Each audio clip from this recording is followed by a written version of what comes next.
Hello there and welcome to episode 5 of my playthrough of the 2018 Harebrained Schemes BattleTech game. Today I will be doing a stock taking episode, so slightly outside the usual priority missions that I have been doing thus far. The stock taking episodes will basically entail like the following format. Firstly, I'll kind of go through anything that I've not been able to discuss yet, so in today's case engineering. That basically engineering tab is where you go to improve the Argo's systems, and that in turn gives you benefits like more mech tech points, potentially more morale, things like that. Second thing that I'll do is go into the barracks and I'll discuss any developments amongst the mech warriors or any new mech warriors that I've picked up. And then I think I'll do, or I'll usually try to fit something like this in, I'll do something like tactically beneficial for the viewer. So today we're going to discuss how to get a heavy mech quite early on in the game, or failing that, how to get a very easy, good medium mech very early on in the game. And then finally, the final thing I'll be doing on stock taking episodes is a random mission. So I'll do that today, and you can see I've got the launch contract tab ready to go. And when I press that, we'll do a random battle, I think, today on Weldry. Weldry really is like a hub in this game. It kind of is at like the centre of the map that you operate on as well. And there's lots of good stuff here. There's good heat management. There is a very good mech that you can pick up, which I'll talk about shortly.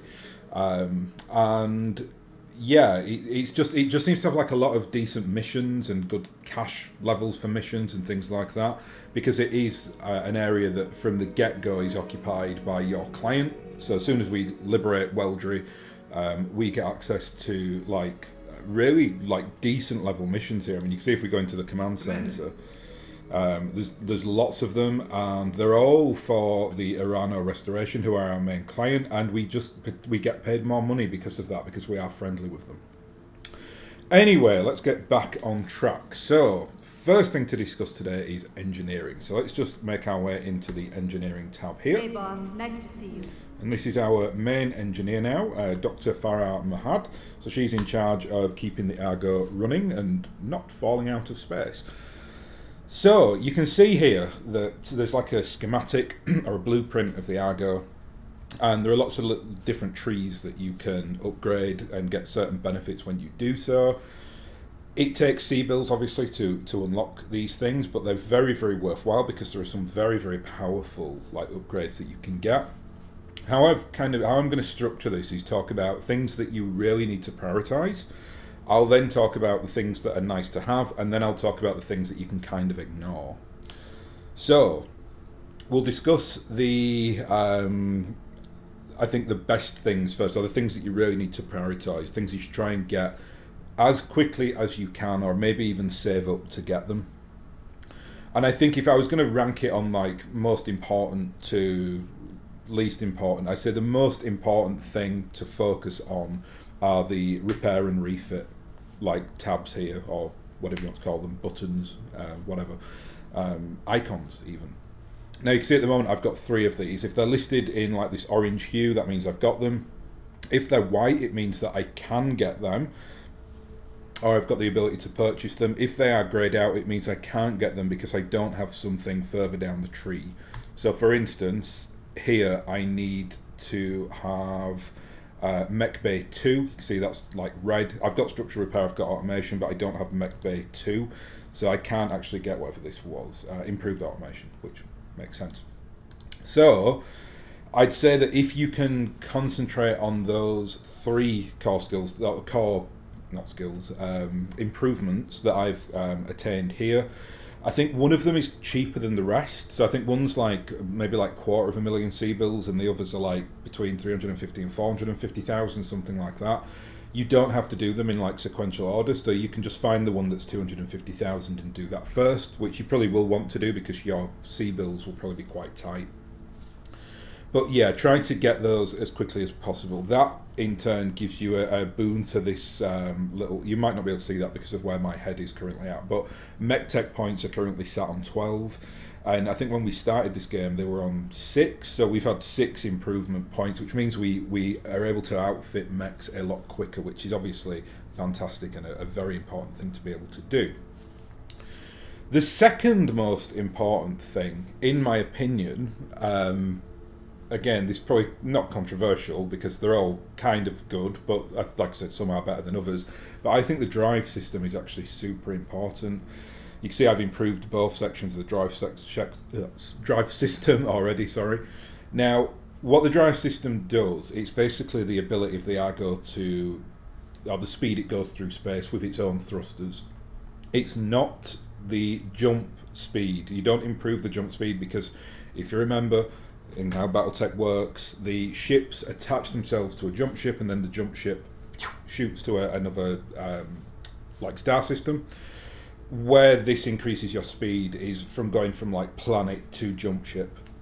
Now, I always look at time as a resource in this game because every 30 days we have to basically pay salaries and like the costs of operating the mercenary unit, that kind of thing. So you're always kind of in a running battle against the clock. It doesn't ever get too traumatic though. I mean, you can see at the moment we are 5 months away from going out of business, as you can see by these 5 white lights here.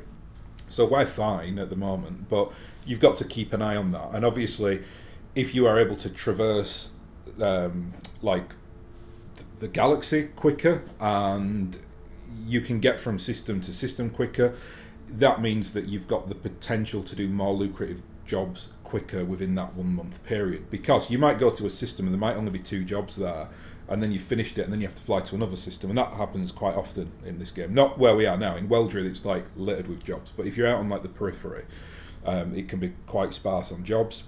So that means you're probably having to jump around quite a bit more, and obviously then you are up against that like ticking clock that is you running out of money and going out of business. And particularly for me, because I'm in Ironman mode, so if I go out of business, that's it, it's the end of the game. So I think drive system for that reason is super important. The third most important thing on here, I actually think, are the training modules. That's probably a personal thing though, because I actually can get rid of all the stock mercenary warriors that come with the game, and I basically hire my own recruits and build them up. Training modules are very simple. It just basically means that I'll just read this out. So mech warriors gain 20 experience a day. Mech warriors with less than 10,000 total experience can benefit from this training. So when they go over that 10,000 threshold, which is kind of when they're at like 3s, 4s or 5s out of 10 for the 4 skills trees, then they don't get any more experience points using the training modules. And I think that's a really good system. If that wasn't the case, this game would become way too easy, so it's good that it has that cap. You can though improve it. You can get the second module here. Can't get that yet though because I don't have beta pod, and that allows me to get 30 experiences a day, 30 points of experience a day for a mech warrior, upwards, who have a total of 20,000 experience points. Important to note as well that even though it doesn't show you this yet, there is a third training module you can get. I'm not sure why they blank it out. Like they grey out some of them and then they don't show others.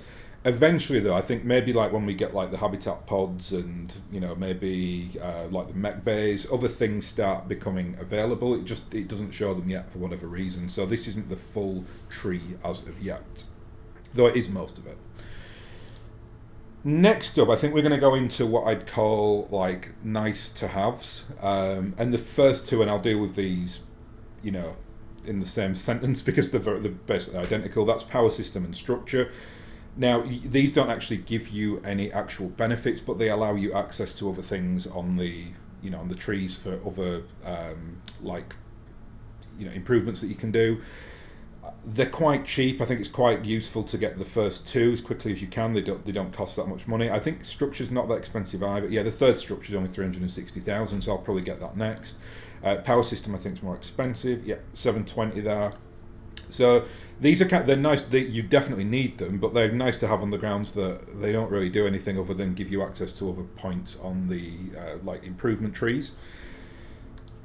Also nice to have, I'd say, are recreation. I think that's it's nice. I mean, two things that this does. One, it gives you extra morale. So you can see if we get the upgraded lounge, we get +1 morale. But that's a really expensive, like, component to get +1 morale, 450,000 C-bills. But it actually goes a little bit beyond that. If you get the recreation improvements, you get a lot of extra narrative things thrown at you as you fly through space. So, for instance, you can like host birthday parties for crew members in the lounge or the improved lounge, and that will give you an increase in morale. So these are nice to have, but they're really not that important. I've got one thus far, so I got the regular lounge just so the guys have got somewhere to chill out. The next three things, again, even though I say this is something that you have to hold off on, they're very important, but they're very expensive, and again, I wouldn't prioritise them early on because you don't need them. And there are three of these sections, and the first one are the Mech Bays.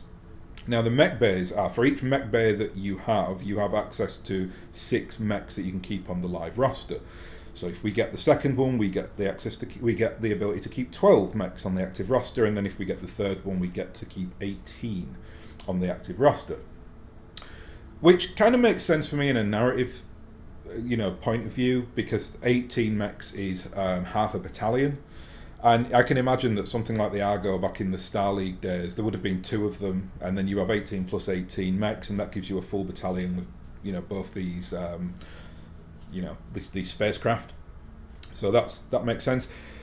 I do get slightly annoyed at this game that you don't get to have access to the full battalion, or put another way, and I don't want to go too much into military structure here, but it'd be nice if you could have 2 companies.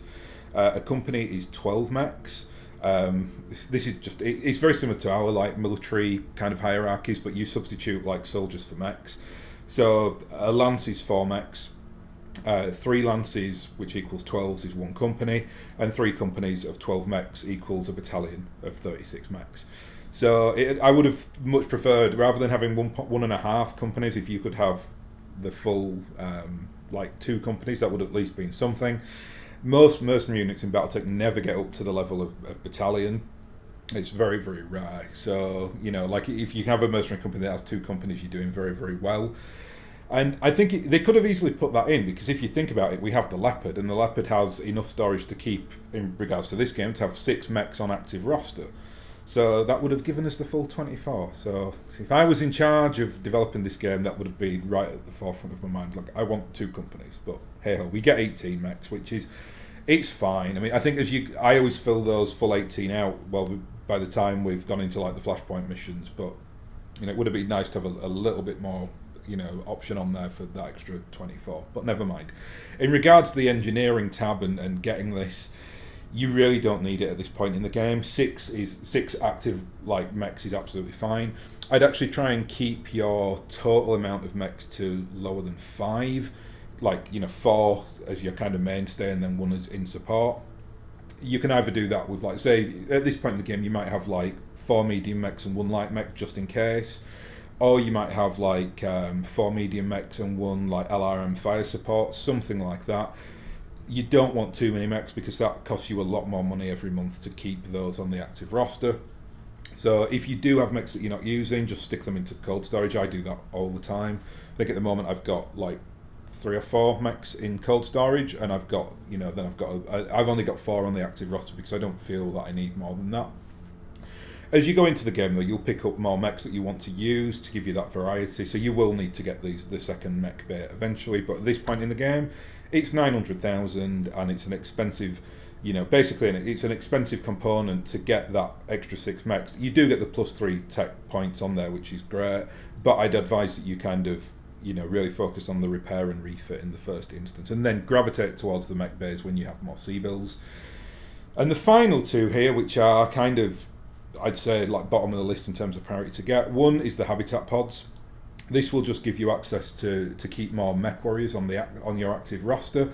So that gives us up to 16 mech warriors. I very, very rarely in this game use use more than 10 mech warriors. So 16 to me is, I don't really need that. However, saying that, you do need beta pod to get certain other improvements on the other skills trees. So it is a nice thing to get.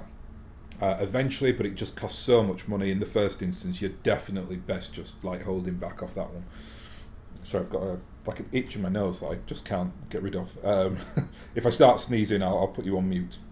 I'll put me on mute, sorry, so you don't have to hear me sneezing.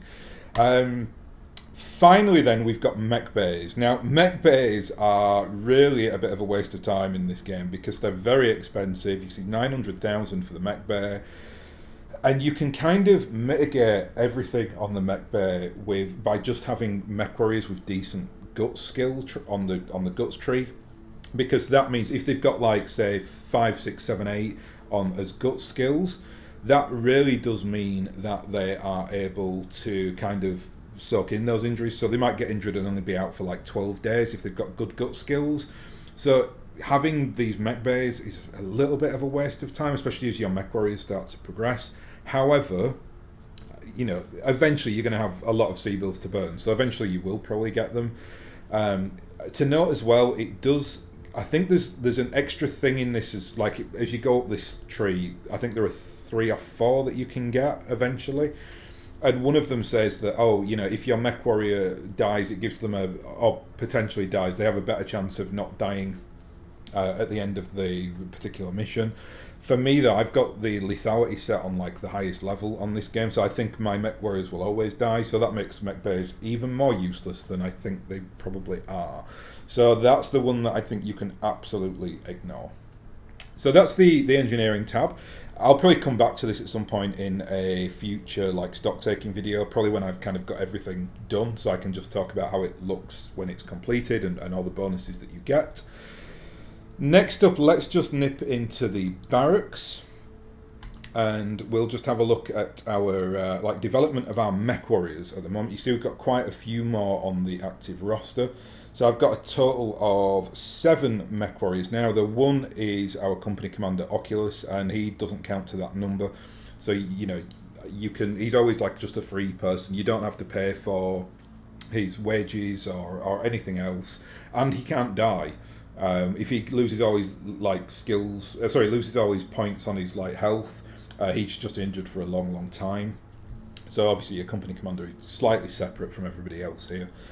What I'm going to talk about today, I'm just going to run through very quickly the new characters that I've picked up, and I'll discuss any like extra attributes that people have like got as we have flown through space. And the one that really springs to mind is Darkstar, who is our Oregon, who is really our like bad boy in the bunch here. You can see he's picked up lots and lots of negative traits. He's got dishonest, drunk. I think he started with klutz. Yes, klutz, and he's got rebellious. I really like that. I really like it that there is a character who is, for want of a better term, colourful. It makes the narrative a lot more interesting. Like when you're flying through space, he'll usually get up to no good, and you have to make decisions on how to kind of, you know, deal with him. You can come across certain scenarios where you can get rid of those negative traits if you choose like the right like path. My advice on that is as long as you act as how a good leader would act. So like you don't jump on people when they're down, you don't big people up too much, you don't, you know, like there's that like if you take the middle ground on it and you are fair, you tend to get better consequences from your actions. I'll be honest, when I've been flying through space, as soon as Darkstar started getting the negative traits, I really started to facilitate that. So when his story arc started to get thrown at me, I started to purposely make what I'd consider to be bad decisions to get him to be a colourful character, because that's what I wanted. Just for the variation, really. I don't think we've had many other skills. Okay, actually no. Yeah, I thought actually Code has got a couple. He's got drunk and honest. I think maybe cautious as well. He's picked up, so he's been right at the centre of all the kind of narrative stuff as well. Trying to think who else. So I think it was Vortex, wasn't it? The other member that we had in the last priority mission. He hasn't picked up any skills as of yet. So I'll very quickly go through the new mech warriors that we've picked up, and the first one is Lady Death Lotus. Now, Lady Death Lotus is one of the founding members of the Dust Counters in my kind of narrative for them, what I wrote when I was younger. So she's got that name for a very, very specific reason that I won't go into here. So it's an odd name, but it's kind of a bit of a joke name within the Dustcon. Not a joke name, but it's symbolic name for something to do with her history. She is a Cretan, and she's a Cretan commoner. That's it. She's very vanilla. In my like narrative headcanon for the Dustcounters, when they find Lady Death Lotus, she's 15, so she's like a little kid. So it's kind of good, really, that she's like a complete blank page here, because she is only basically a child when Oculus and his cousin Samantha find her. Sam's not in this game yet. I've not been able to find a Davian noble, so she will make an appearance at some point, but I'll just have to keep searching the hiring knolls. The final like member of the original Dustcounters, if you want to call him that, is a chap called Bear, who is from the Lyran Commonwealth. I've just had some art commissioned for the Dustcounters, so there may now be, depends when I get that back and when I put these videos live, the thumbnail for this particular playthrough may be the 4 of them. So that's Oculus, Boudica, Lady Death Lotus, and Bar, the 4 kind of founding members of the Dustcounters. But at the moment we only have 2 of the founding members, that's Lady Death Lotus and Oculus. Next up we got Metal. Confirm. And Metal is a cautious, dependable Taurian. That's really all we need to know there. Brendan Lesnar is his name, because obviously so that's a very American name, and the Taurians are like Texas in space. So giving him the handlebar mustache just to kind of keep it very Taurian like themed. And we've got Talon as well.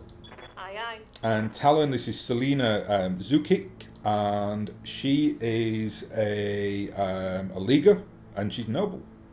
Not much else to say about her at this point. She's gone to officer training. Oh, she's an officer as well, sorry. So she has gone to officer training school. It is really useful to have somebody with that like skill, because they tend to be like the really dependable ones. I'm talking about your narrative here, so they can have like more benefits to their personalities, and then you get better story arcs with them, which lead to better things. Like sometimes you can have like better equipment, or they can solve problems for you and things like that. The other really good skill to get is technical. So if you've got a mech warrior that has like a technical skill, it means that you'll occasionally find them like fiddling around with like an M laser, and if you allow them to do it, they'll turn it into an M laser double plus, which is awesome. So I think officer and technical are the 2. You need at least one of those, I think, on your crew, just to make it a little bit interesting. So that's the lineup today. I've just remembered I didn't actually give you Lady Deathloater's name. Waiting for order. And this is Jessica Danuja. And Danuja, in my head canon, is quite a famous Cretan name. So that's why she's got a little bit of a backstory that I won't go into on this playthrough. But it's all kind of in my notes for her. So next up, we're just going to discuss how to get a heavy or a medium mech at least. So you'll find at this point in the game, you'll definitely have the Centurion, because you get the Centurion at the end of the first priority mission, which is great. Centurion's a fantastic mech, but you do get a bit of a weird and wonderful mix and match of mechs in the original Loadout. So you get that Shadowhawk that I was using as a tank, but it's not really useful as a tank. You've got the Vindicator, which is a fantastic mech, so that's great. There's a variant of the Vindicator I actually prefer. But the stock variant that you get at the start of this game is absolutely fine. And then you get the Blackjack, which is very famously in BattleTech, he's like the most average of all average mechs. It's 45 tons. Traditionally has 4 M lasers, 2 AC cannons on that. AC cannons in this game are useful. On tabletop, they're absolutely useless.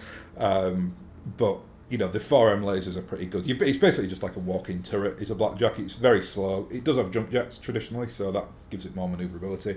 But yeah, the loadout you get in the first instance is quite weird and wonderful. Especially, it's like there's a lack of tanks in there, and getting that Centurion in the first after the first priority mission is actually very beneficial. I've come back to Weldry for a reason, though, and that's to show you this. That there is another mech that you can pick up very, very easily early in the game at Weldry, and that's the Enforcer. The Enforcer is traditionally a Federated Suns mech. It's the upgrade on the Blackjack, really. Like, it's a very standardized mech. traditionally takes an AC-10 and a large laser. I think it's got an S laser in the head as well, but you're not really bothered about that. What you want is the AC-10 and the L laser. That gives you a really nice level of damage at a pretty decent range. The Enforcer traditionally jumps as well, so very, very useful. The one thing I'd say, there are 50-ton mechs in this game that you'll find very useful early on in the game. One you get gifted to you, so that's the Centurion. The second one's the Enforcer, and the third one's the Hunchback. But the Hunchback's really quite difficult to find. It doesn't seem to appear very often against you, so you can't really find the salvage for it. You can, but it's just difficult. And there are two variants, I think, of the Hunchback in this game. There's the traditional one, which is the AC-20 Hunchback, which is the biggest big gun in the game. There's also a variant of the Hunchback, which is basically a medium laser spam. It's got something ridiculous on it, like 8 M lasers. So that's really quite useful as well if you can get hold of one of them. I would always opt for the big gun, so I'd always go for AC-20, but the M laser spam is actually very good. So that's kind of your first option. If you're kind of struggling to kind of find mechs to salvage, and you're thinking, I'm stuck on these like medium mechs and I want to gravitate up to something a bit better. Well, the Enforcer is a very decent option, quite cheap as well. I mean, if you've got this on the usual setting of 3 points of salvage to create a mech, you only need, basically it's under 1.5 million C-bills to get the Enforcer. So that's amazing. For me, it's 4. So I'll show you in a second. I actually do have an Enforcer on the books, but I actually found an Enforcer in one of the random missions that I did. So I had 1 point of salvage, so I actually only had to buy 3 points to make up the Enforcer. I'd be very, very careful about what you spend money on in these stores, though. Best example I can think of in this list is the Archer here. The 2-hour variant of the Archer, which I'm not going to go into now. I'll probably save this for a future stock taking episode. You can find this everywhere, but it's kind of the not very good variant of the Archer in this game. On tabletop, that's an absolutely fine variant of the Archer, but in this game, I'm not going to talk about it now, but there's something in it that makes it not very good. Not too expensive though, and I think for early game options, just getting a 70-ton Archer, even if it's the lesser variant, is actually really powerful. So, that is what it is. In fact, this awesome 8Q as well seems to pop around quite a bit, but really quite expensive. I also think with the Awesome, it's such a laser spam mech. There's a better variant of the option in this game, in my opinion, which is the one with the missile option on there. That means that you can manage the heat a lot better. If you go full energy hardpoint spam on this Awesome though, you're going to heat up very, very quickly. For the simple reason that you don't really have the heat management at this point in the game. You don't have all the kind of excellent heat banks or the Mark II heat banks, whatever you want to call them, or the good exchangers or double heat sinks. And another factor is that your mech warriors don't necessarily have the best gut skills. So that means that they find it more difficult to manage the heat in the cockpit. So be careful of getting them big energy spammers, because you really will find it tough to get the best out of them. I think the Enforcer is a way better option at this point in the game, because you literally can't get that much on there. You can get a ballistic weapon and a couple of energy hard points. That's about it. I don't think there are any missile hard points on the Enforcer. No, there aren't. You can turn it into an energy spammer if you want, but like I said, for the purposes of, the heat management, you're probably better off with the one ballistic pack. And the ballistic pack turns you into a much beefier mech that can do one single point of damage, or you can put the LBX weaponry on there to rip armor off the mech. Now let's go into the Mech Bay, and I'll just discuss, and you can see him there, the glory that is the Warhammer. Beautiful, beautiful mech that I managed to pick up. I'm going to discuss this guy first, because it kind of relates back to what I was talking about previously when I was talking about the store. And you'll find in this game that there are 3 what I'd just call game-changing mechs that you can find out on the periphery usually. So usually where you kind of start in the middle of the periphery in this game, in this surrounding area. If you just jump from system to system and have a look around, you'll find components for 3 mechs usually in these systems. There might be more. I think there might be a couple of assault mechs that you can usually get quite early on as well, but I'm just going to deal with heavy mechs. because assault mechs, for reasons I was talking about, they're awesome. They're difficult to manage at this point in the game because you don't have the components to make them really as good as they can be. It's not the case really with the heavy mechs. They tend to be much easier to manage. And the 3 mechs are the Warhammer. This is the 6R variant, which is actually the variant I prefer. And nicely enough, that's the one that's available in the stores. Very good. The second mech that you can keep a lookout for is the Orion. And the third mech to look out for is the Marauder. The Marauder and Orion are both 75 tons, and the Warhammer, as you can see there, is 70 tons. And these 3 mechs, you only need one of them, really, at this point in the game. Maybe even not at this point in the game. You can get this, further on in the future. I think it's a little bit cheaty that I've been able to get this so early, but I got very, very lucky. I basically came across a random mission where one of the mechs that I was fighting was a Warhammer, so I managed to get, and it was the 6R variant as well, so I managed to get 1 point of salvage from that. Then I went to a system where there were 2 points of salvage from it in the store.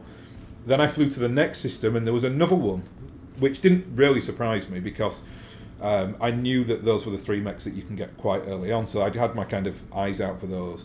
And it's important you know that as well, because what you might do if you don't really know how to play this game properly, for want of a better term, you might go around to the stores and just buy random components of mechs. So you might buy the 900,000 1 point of salvage for the Banshee. That would be a terrible decision, by the way. You're not investing your Seabills into areas where you can actually get benefit. And the Warhammer is one of those areas, though, where you can get major benefit from it. In terms of loadout, you can see here I've got, I'm not running it as a traditional Warhammer. Traditionally the Warhammer has 2 PPCs in its arms. I've actually swapped those out for 2 impulses. I've done that for a very specific reason, and that's because instead I've gone for a ballistic Warhammer. So it's got the LB20X Plus on there. So this will be my real shaver of the armour of the opposing mechs. And we've also got some really nice support weaponry on there as well. So that's 2 ER S lasers and 2 regular S lasers. That makes him an absolute monster in melee. I think, I don't actually have the list in front of me, I should have opened it up before I started recording, but I think the Warhammer is one of the biggest damage dealing heavy mechs, naturally. And if we just hover across melee here, you can see we do a total of 100 damage. Now, important to note, I do have some arm mods here. So one of them gives me 20% stability damage, which is great. Oh, and the other one gives me 20% stability damage, which means that the actual stock variant of the Warhammer melee damage is 100, which is insane. And then the extra stability damage on top of that is absolutely brutal with those arm mods. Plus, then you fire all your support weaponry. So all those 2 ERS lasers and the regular S lasers will fire after we do a physical attack. So this guy is an absolute monster. You can just basically, clues in the title really, he's Warhammer. So you just go get him into the fray and have him either close shooting with those impulses and the LBX weapon, and if the heat gets a little bit difficult to manage, just go in and wrap them around the head with one of your mighty arms. Cracking mech. I think out of those 3 mechs, out of the Marauder, the Orion and the Warhammer in this game, I think the Warhammer is my favourite, even though it's the lightest variant. Marauder would come in very much second to that because it's got a really nice mod inbuilt into it. I'm not going to talk about the mods yet, though. I'll leave that for another day. Next up, we've got the Griffin here. I'm using this as a real skirmisher Griffin, so a lot of heat management, 2 impulses, I do love my pulse weaponry, and then 10 SRMs. Just 1 point of ammo though, so we only get 10 shots at it, but that's usually fine. Again, I've dropped out what the traditional use for a Griffin, which is a PPC and an LRM-10. That, for me in this game, is not a very good loadout, so I'm using the Griffin in a different manner, which is basically just as a skirmisher. Lots of heat management, and we'll do a lot of harassing to the enemy. We've seen the Centurion in action, but I think I've changed the loadout on him a little bit. He's now got a machine gun double plus on there, which are magical weapons because they don't weigh anything, so they must be made out of air. They weigh absolutely nothing, so they're fantastic. The only point of tonnage you need if you've got a double plus variant of a machine gun is the ammo. And I only needed 1 point of half ammo because we don't need the full bin.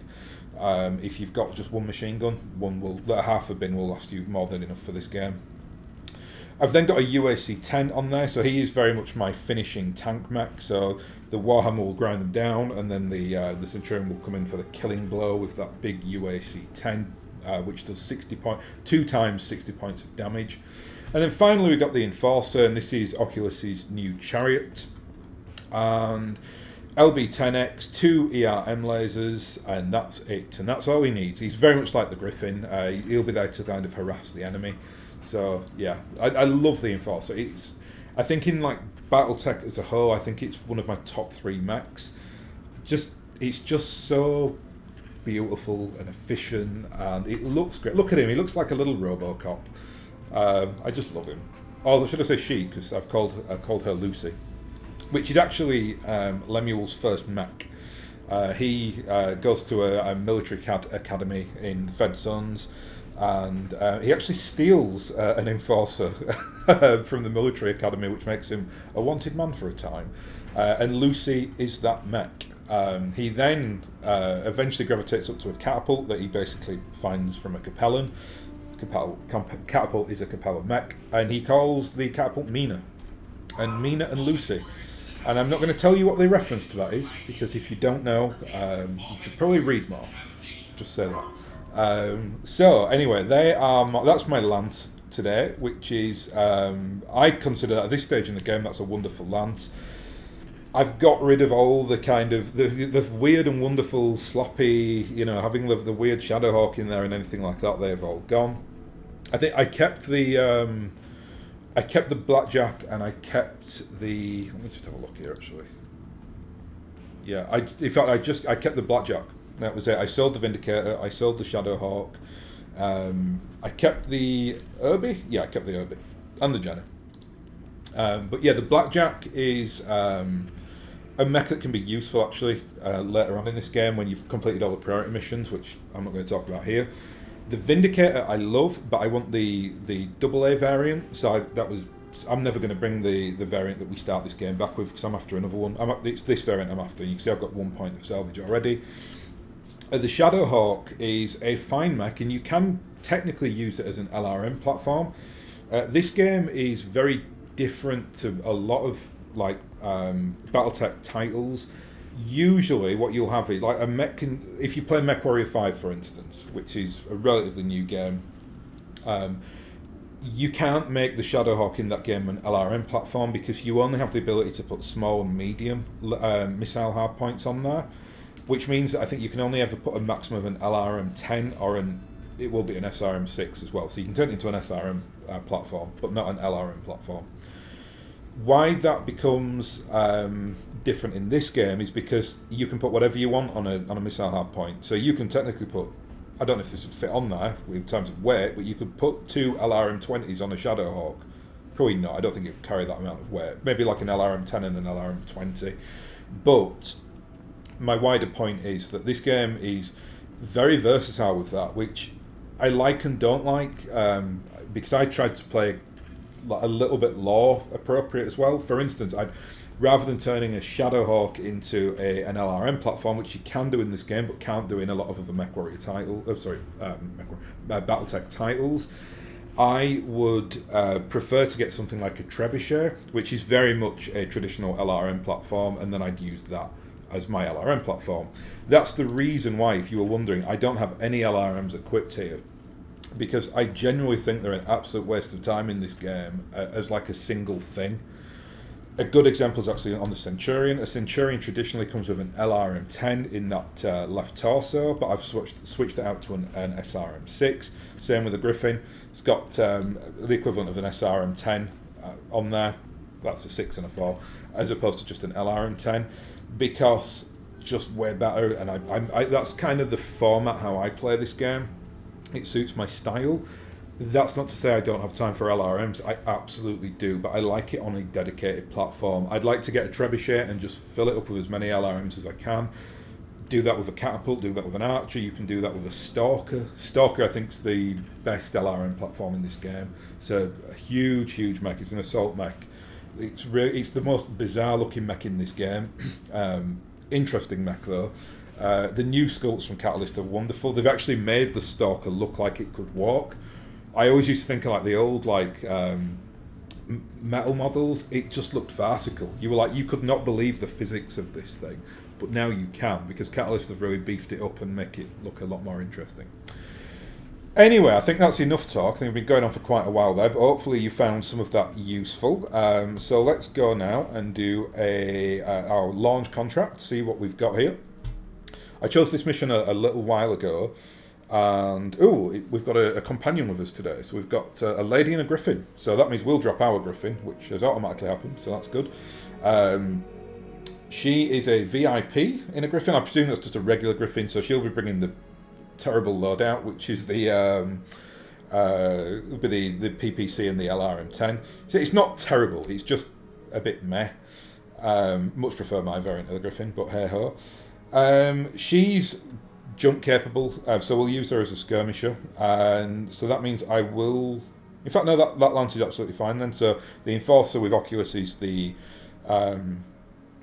other skirmishing mech, and then we've got the Warhammer and the Centurion. That's Vortex and Darkstar. So let's just go ahead and do that. This should be an absolute doddle. I don't think this will go on for more than 5 or 10 minutes. It's a 1.5 skull difficulty battle. The only kind of variable in this equation is that we have got someone on our team that can't shoot. I think she was 1 gunnery skill, so she's absolutely abysmal. But I really don't need her, not when I have the Warhammer. She'll probably just sit on the background and ping in that PPC and LRM-10. That'll be fine for her. So, what's our landscape today? I think, did it say we're in Polar? I think it said. I think it looks like I've set this to more cash. So I've 670,000 C-bills, 1 point of salvage. I tend to do that. I know it's very much against the meta of this game, but I actually prefer to buy Lost Tech equipment as opposed to kind of taking salvage that I'm just going to sell on. I'd rather just take the cash and then go into the stores and buy stuff. I'm not sure if that's a good idea economically. Like, you might be able to kind of sit down and do the figures and work out actually you earn more money just by getting the salvage. It's just more simple to be able to see the C-bills, so that's why I tend to take more cash, especially early on in the game. Command interface initiated. That does differ. Like, sometimes I'll be like, actually, I'll take more salvage on this mission because it might be a mission where I'm expecting more salvage to come my way, something like that. So let's just get on with this. Basically, it's a VIP. She wants us to hunt down some resident nasties. So let's just go and throw everyone forward here. This is nice map here. So we've got a Taurian force landing here. I would expect probably reinforcements to come at some point as well. So let's play this sensibly. We'll just, we've got 2 blips on the sensors there. So I'm going to bring everyone up to this tree line here. That'll give us a nice vantage point. Tracking. So another ship is landing there. Wow. Okay. If they're enemies, then they're going to murder one another.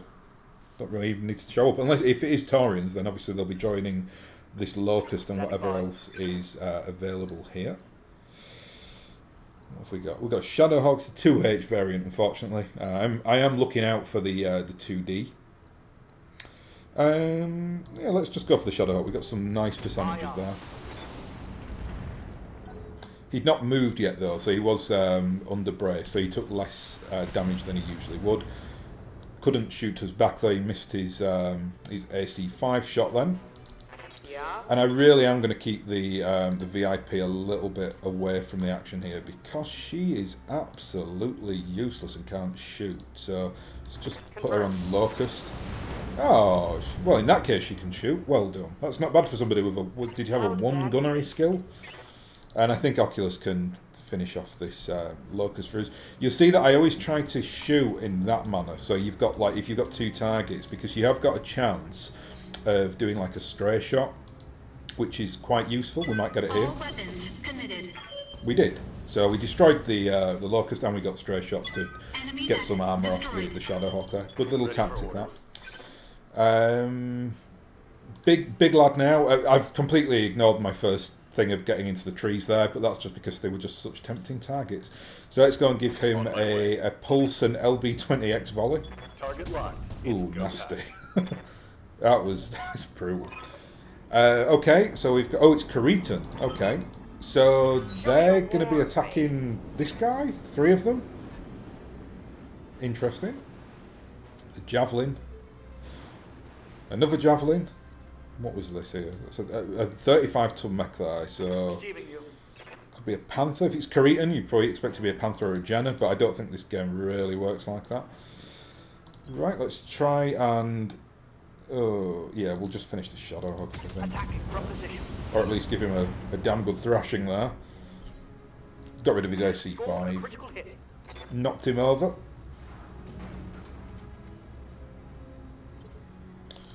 Yep. You're not getting the kill, so let's give the kill to Oculus. All weapons committed. The last primary target is down, Commander.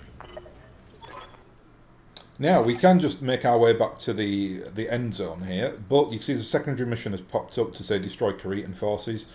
If you can do that, do it, because you get some more money at the end of the game, which is obviously useful. And her terrible shooting is now coming into play. I mean, it's not 45 with 3 evasion chevrons, not too bad, but also not very good. But she managed to hit, so she's actually doing very well. I'll give her a job and train her up. She can use our training modules to become a half-decent, like, mech warrior. Coordinates received. Acknowledged. This is going to hurt this javelin for sure. We've got some more stray shots off there. Destroyed the leg of the target. Critical hit. If you see destroying a leg, is an automatic fall down. And what's that over there? It's a fire starter. It's the wrong terrain to bring a fire starter on this. Yeah, you really want to be at like Martian territory where you can't really sink any heat. Doing it in the polar region, not the best idea because we tend not to overheat anyway. Both legs destroyed. We also destroyed the right torso, the right arm though there as well in those shots. And just keep you right at the back there. One good thing about that variant of the Griffin is that it is it can shoot from very long range with that PPC and LRM-10. Get little Lucy in here. Should damage him. Oof, look at that. Left arm just flew off. Yes, Now the big lad, I think we'll actually... Oh, we can get the ERS lasers in range here. So let's take out this fire starter. I copy. Not taken out, but certainly giving him something to think about. This is good. I'm glad that he did that, because now I can turn around and whack him in the chops. And you can see the might of the Warhammer on the next turn. To that end, I'm just going to skirmish fire with the LRM-10, indirect skirmish fire. Because I'm going to leave that javelin for my Warhammer. And now, so he's trying to heat up somebody that's got no heat. And he's stood in the water. So yeah, don't bring fire starters on polar missions, that's not a good idea. My 2 mediums can concentrate fire on this irritating little fire starter here. See, I jumped up high there because I don't mind taking the heat, because he can't come and heat me up because I'm now on this rock. And I get the advantage of the elevated fire, which gives us increased accuracy. We might actually finish him off here. There he goes. Enemy mech destroyed. And... no, I want to punch you with my Warhammer. Here we go. So when we punch now, so we do incredible levels of damage. 100 if we hit, obviously we have to be able to punch. We've got 95% chance of hitting on melee. We'll do horrendous stability damage to this poor javelin, but it won't matter because he won't survive it. And 2 ERS lasers and 2 regular S lasers, if it survives the original punch, which he doesn't. Yeah, that Warhammer. Oh, mwah, game changer. I hope we can sell. So that was that. Almost not worth the effort, but we do get paid pretty well for that mission, I think. I think we'll probably come out with over 700,000 800,000 sea-bills for that. That's crazy. That's because we did the Cretan, we killed the Cretan force as well, so we got that 25% bonus. That's amazing. Did we take any damage then? Like, we took a little bit, right? Like, that fire starter hit somebody. There we are. Yeah, Trajan took one very, very slight hit. Yeah. And, yeah, the Griffin didn't get a kill, but she did well. She hit her targets, I think 2 out of 3. This doesn't really matter. I'm actually going to take the LRM-15, because I don't think I've got any, so we'll take that. And we've got the Shadowhawk as well, so that's some nice sellability. So that was an awesome mission. I think we basically took about 1 million sea-bills from just doing that really, really little random mission there. And that's it. So that's my that's the stock taking video. So hopefully you found that relatively useful and enjoyed watching the big Warhammer just take its mighty fist to that poor little javelin. Next up, we have got the priority mission on Panzea. That's actually quite a fun mission. Should be a little bit of a doddle with that Warhammer. I'm probably just going to jump there now, so I'm just going to like turn this off, get a cup of tea, come back and record that priority mission. So I'll hopefully catch you then, and hope you have a good day, or a good evening, or a good afternoon, whatever it is in your part of the world, and I'll hopefully see you soon.